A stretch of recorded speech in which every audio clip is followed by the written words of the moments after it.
This week on Taste Utah, we're introducing you to two restaurants that make the perfect pair. 700 Degree Artisan Pizza is committed to stoking your passion for pizza with their own unique spin on the intersection of two classic pizza preparations. Then, on to Zion Brewery in Springdale. Whether you're just stepping off the trails after a full day of biking and hiking, or looking for your next dining destination pit stop along the way of your Southern Utah adventure, well, no worries, Zion Brewery, the menu and their libations, oh yeah, they've got you covered.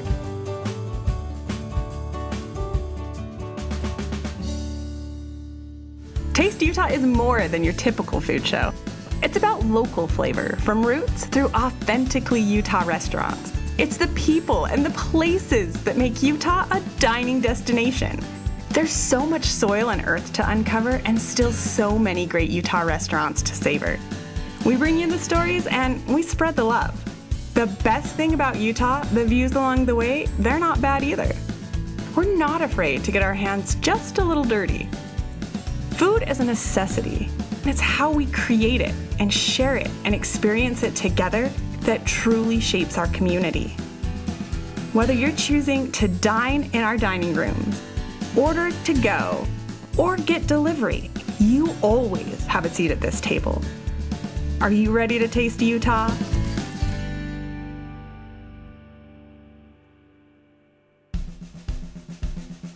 We're in Southern Utah. We're in St. George. I'm taking you to 700 Degree Artisan Pizza. So they're using a wood fire oven and they're crafting New York style pizza. They're taking old world and new world and they're marrying it. Chef David, he's managing partner, he's owner. I mean, he's basically the man.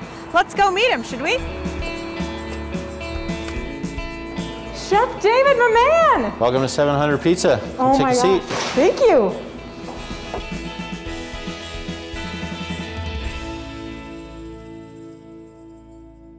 Executive Chef Managing Partner, Chef David, talk to me a little bit about what we have going on in front of us. So basically this big one here is kind of like our sampler platter. Okay. We take one large pizza, divide it into four with some garlic braids, and you can essentially get 4 different pizzas all on one crust.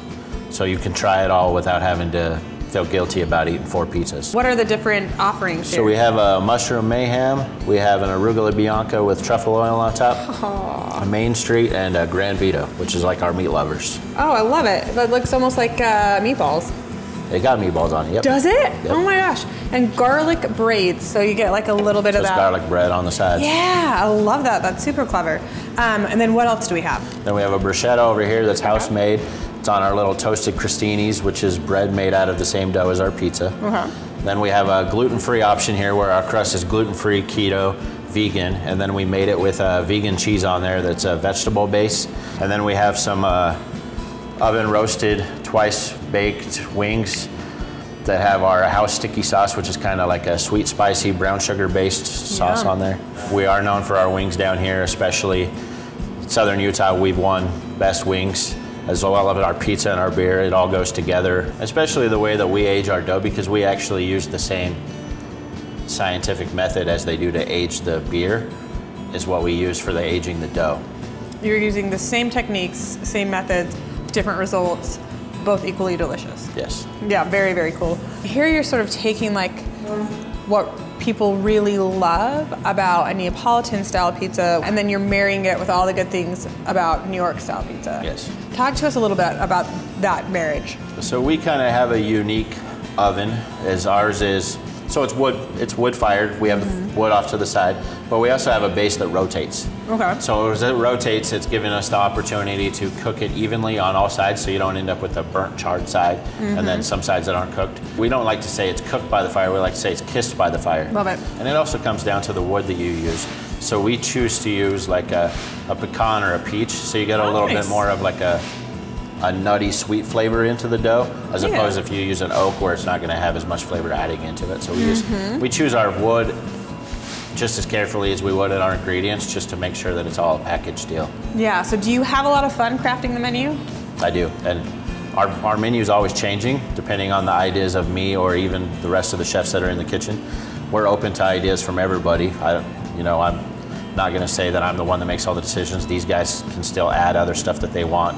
So we're always changing and integrating and adding new stuff depending on whether it's summer or winter. We'll bring stuff out seasonally. We'll have pizzas of the week. We like to play and have fun, because if it gets dull, then you're not gonna love your job anymore. So we try to make it to where we're unique. Yeah. So we're always changing. We have a total of 5 in the back of the house, which doesn't seem like a lot. We're a well-oiled machine in the back of the house now. We're like a family. We do it the way we do it because it's successful for us, and it makes it to where we have the biggest opportunity to expand, to grow, and the staff has the opportunity to make the money they need to survive and not have to suffer, especially in times like COVID. Yeah, absolutely. Talk to us a little bit about that. We closed our dining rooms and we turned our servers into delivery drivers, and we just started offering delivery service for pizza. Nice. That way we can keep our servers employed. They're still making the money that they need to survive.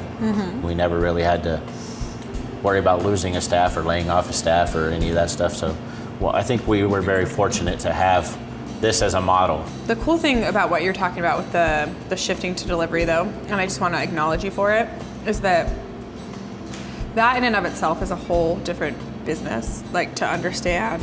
I mean, we've talked to restaurateurs who are like, yeah, we tried delivery, and what we realized is, like, we couldn't make it happen because the model didn't work, and it was just broken. So for you guys to step back and say, like, how can we also help support our employees and help support our community by still giving them things that are familiar? Because if you think back to that time, man, it was rough, and people were stuck in their homes, and they just wanted something special or something different or something familiar that comforted them and made them feel like things were going to be okay. Yeah. I mean, that's what food does. And you were able to give that to your community, and that is really, really special.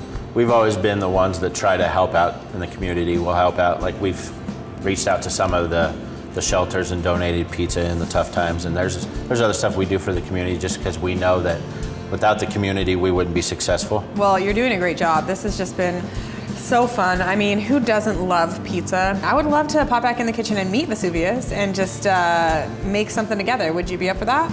Yeah, sure. Cool, let's do it. Chef David, you're gonna make a pizza for me. This is the dough that we're talking about. This is the dough with the enzymes. Yep, it's all aged out 3 to 4 days. Look at you stretching it from the inside out. Stretch it from the inside out, and you never touch the middle. Never touch the middle. So that it stays and it doesn't rip out. Awesome. Now we're just moving down the line. Move the line. So we got our homemade red sauce. We crush the tomatoes ourselves. Nice. Add all the seasonings and everything in there. Love it. What kind of tomatoes are you using? Plum tomatoes. Love it. So they're a little bit sweeter. Nice. Our mozzarella we shred ourselves. So we get the big bricks. We just cut it down, shred it out ourselves. I love that. I mean, that really is like adherence to quality and intention, because it's easy to buy shredded cheese, but if you do, it comes typically with a caking agent that affects the flavor. It affects the taste. And it also makes your pizzas extra greasy. Yeah. So I found if you use the fresh cheese, you can use less. You get more of the flavor. You don't get any of the grease. And that way it helps all your presentation and everything, And it's especially just in an mozzarella. oven. Yes. Just mozzarella. Okay, Yep. cool. And then we use special pepperoni. Okay. So we use the bigger stuff. Nice. So this is actually some margarita pepperoni. It's made more for like the deli sandwiches. Love it. But it's got more of a bite to it. It's got more flavor. A little bit more spice. Yeah. Yeah. But it's not as fatty. Yeah. And it makes it to where you can cook it more. It's not going to be as greasy. But it also is a unique flavor as opposed to the littler ones that you get at other places that just cup up, full of grease and not as much flavor. Perfect. And what do you have on your paddle? It looks like there's like I put a semolina on there just okay. so it slides off into the oven and we don't have to worry about it sticking to the paddle. I love it. And then this goes right into the pizza oven? And then we come down here, one last thing. We have this special cheese blend that we use. We call it pixie dust. Nice. Put it on every pizza before it flies. Oh, that's so cute. Then it just goes straight into the oven. Usually takes about 2.5 to 3 minutes. Gets the perfect crispiness. Cool. Just give it a little shake, make sure it's loose, then you just slide it right in. Nice. And you're not putting it in the center, you're just putting it right there Put it on the side. outside so that it stays close to the flame. Okay. And then halfway through, we'll turn it just a little bit. Okay. Just to make sure that it continues the even baking and also gets it off of the semolina that is still attached to the pizza, because you don't want that burnt semolina flavor on the bottom. You want it to actually be crispy, golden brown. You can actually start seeing it like browning on the edges as well, which I think is really, really fun. And because there's no gases or anything in it, you're not going to see the big crazy bubbles that you see on other pizzas. And you're not having to pop up. So we try to focus it to where you only get the puff up on the crust so that it's not in the interior. Nice. So if you get puff up, it's a little bit on the edges here. Yeah. So we'll go ahead and we'll take it and we'll spin it out. The spin is like a very, very learned skill. Like you have to train yourself to figure out how to spin that thing. Yep. You have to spin it just enough, otherwise you're putting the exact same spot in front of the fire and then it's not worth anything. Exactly. Round and round it goes. And then it'll come out this time. All right. Do you know that by just sight? Just by looking at it. I love it. Yeah. And then usually you lift it up a little bit, make sure the bottom's the same color. Boom. Then you throw it on the pan. Oh, it looks so good. And then the best part is you hear the crunch when you cut it. Yeah, that's when you know. That's when you know you got it perfect. Just like that. It is gorgeous. Chef David, this has just been literally such a treat. It's so amazing to be able to understand the different nuance, the different flavors, the different styles of what it is you're trying to do here. You're taking classic and traditional preparation and then you're putting your own spin on it, which is really, really fun. I am gonna take this pizza, I am going to enjoy it, the whole freaking thing, because like I'm not gonna feel bloated. And just thank you so much for your time and for what you're giving the community of St. George. Well, we appreciate you coming out here and highlighting us. You know, we love what we do and we'll continue to do it and expand and do everything we can do to help everybody out. So. Gosh, it's just so clear. Thank you, Chef.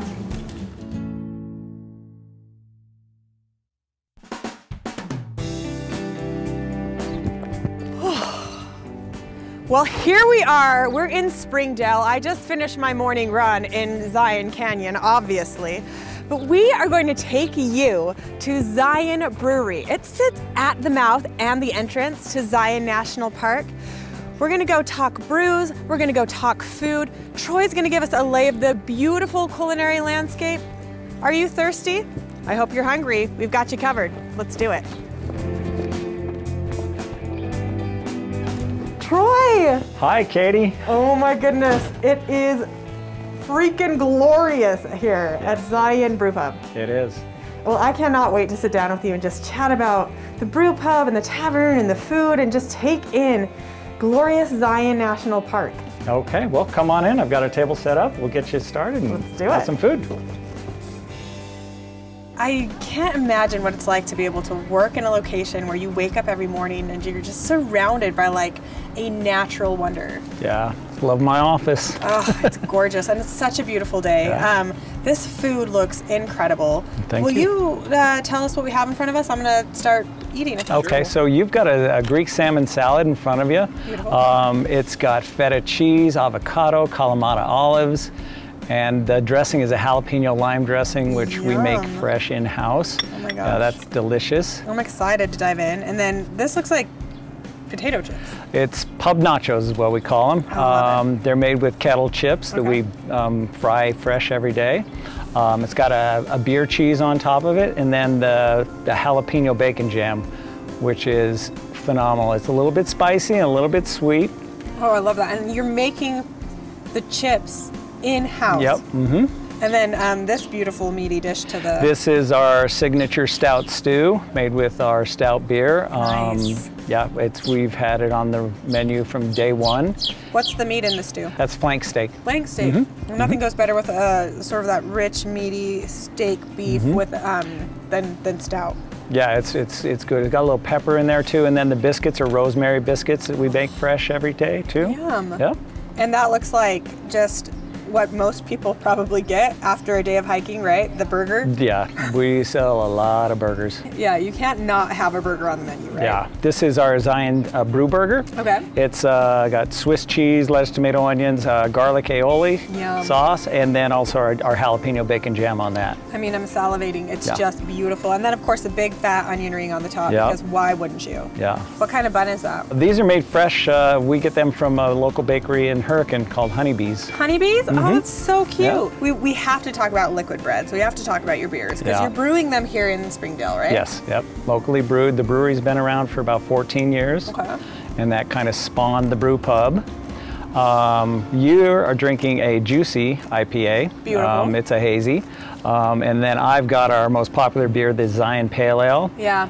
It's kind of a West Coast style, Nice. a little piney. Yeah. All beers on draft in Utah are 5%, Yep. And we stick to that. Just means you can have more, right? Yep. And the brewery is working overtime to keep us full. Yeah, I bet. I mean, your brews are all over the state, which is really cool. And you also have like a tap room in St. George, right? Yeah, we do. The station, it was an old fire station. It's called Station 2. Okay. They converted the fire station into a bar. It's like the first freestanding bar in St. George where you don't have to order food. You can come in. They've got pool tables. They've got shuffleboard. It's really nice location. It's cool. Too. It's got kind of a sweet little vibe going on there. And then it's really fun. We did Wood Ash Rye at the very beginning of this season, and they're serving your beers. They're everywhere, which is so fun. How many beers are you guys up to now? Right now we've got 10 that we have on tap all the time, and then we rotate out a couple seasonals. Nice. It just seems like you're having a lot of fun here at Zion Brewery. Yeah, I love it. My crew is phenomenal. Our kitchen manager, she came up with a jalapeno lime dressing, and we just kind of pull our heads together what we think, we change the menu up every so often. We try to use local stuff. I mean, our pomegranate sour beer uses local pomegranates. And then we get our meat too from Kanab Meats, and they're locally farmed. We have an elk burger on the menu that's phenomenal with kind of a Utah flair. It's got fry sauce on it. Oh, we love it. Gotta have the fry sauce. Yeah, what's in your fry sauce? I can't tell you. No, okay. So there's not. So we know there's ketchup. I'm always curious because I have chefs that say, Katy, when you are cooking in a region, you have to embrace like what that region is known for. And so instead of fighting against the fry sauce, most chefs, from very elevated and sophisticated chefs down to fast food chefs, are like, how do we put our spin on the fry sauce? Right, just embrace it. Yeah. Exactly. What is your favorite thing about working here, about being here? If it's not my staff, it's the guests. Everybody's on vacation, they're chill, they just want to come in, sit down, enjoy the view, have a beer, they're not in a hurry. It's just, it's got to be that. You started as a brewery, and then you opened the restaurant. You didn't have the tavern yet. No, we opened the tavern because when we did have the international travelers, we would get folks from Germany, and they'd come and they just wanted a beer. I just want beer. Yeah. And they're banging on the table and getting mad because we couldn't accommodate They're like, them. you have they to didn't buy pretzels understand. too. I'm Yeah. sorry. So we opened up the tavern now, which is Springdale's only tavern where you can come in and just have a beer. It's beer and beer only, no food or wine. I love that you're expanding and you're adapting to meet the needs of your consumer. This year's been a little tricky, but for the folks down in Springdale, it's like this is where everyone is coming to escape COVID and the pandemic. You have a very rare and unique opportunity here where, this last year with COVID, you're not getting as many international tourists or international guests, but you get to introduce them to Utah hospitality and Utah food and what it means to work, play, and stay in Utah, which is pretty amazing. You're a host and you represent all of these great local companies, local vendors and artisans, but in a way you represent all of us, and that's pretty amazing. Yeah, it's a special place, it really is. It's always nice when you can come and sit in basically what is like God's country. I mean, majestic, glorious, and really feel like the food that you are eating and indulging in actually sort of mirrors the landscape. Well, thanks. It's nice to be here. What's abundantly clear is that you just want to love and take care of people. The best way to do that is with good food and good beverages. Yep, hospitality. It's so inspiring. It just warms my heart, and this food is filling my belly. But I would love to pop back in the kitchen and just see a dish being prepared if that was possible. Yeah, absolutely. Yeah? Okay, awesome. Let's do it. Chef John, we are in the back of the house at Zion Brewery. What are you gonna make for us? We are gonna make meatloaf today. He just gets going. You're throwing in some butter. Throwing in some butter, we're gonna melt that down, and we're gonna start our vegetables searing up in there. Oh, I love it. And it's a working kitchen, so it's busy and it's loud. Yes, yes. It's very, very loud. So the medley of veggies, it looks like we've got some carrots, cauliflower, got zucchini, both Broccoli, onions, the whole works in the there. whole thing. That's all pre-seasoned. Love it. What's the seasoning on it? It's really just going to be salt and pepper that's in there, I love and then some olive oil. Beautiful, beautiful. So then this we're going to drop right here. Oh, when you hear the sear, that's like music to my ears. Yeah. So we'll give that about 3 or 4 minutes and let that brown up on both sides. Okay. I'm so impressed with the art of the multi-tap. Oh, look, someone flipped that for me. I didn't have to do it. Fantastic. That's your twin brother. He felt the need and he was like, I got your back. He completely knew. So we're gonna set this up here. I love it. The skin's on the potatoes, so you really are just like doing it so right. Mm-hmm. Is that a red potato? Yes, they are. Nice. Very good. Go right like that. Oh, beautiful. Now, can I get the extra large slice of meatloaf? I'm just kidding. That's huge. That thing is huge. Of course. We've got meatloaf, we've got mashed potatoes, we've got our veggies down now. The works on the veggies. With, we're gonna finish it off with the stout demi. Yum! And then she's ready for service. Chef, this looks extraordinary, and I am literally salivating. It's just been such a fun experience here. It's so good to know the crew. The back of the house is strong, and it's very, very clear you guys love what you do. It is. It's a blast back here. We have a good time. It's just so fun. I'm gonna go manja this, if you don't mind, and just thank you so much. I cannot wait to come back and just continue to partake in a menu. Thanks for coming in. I hope you enjoy it so much. I will. Thank you.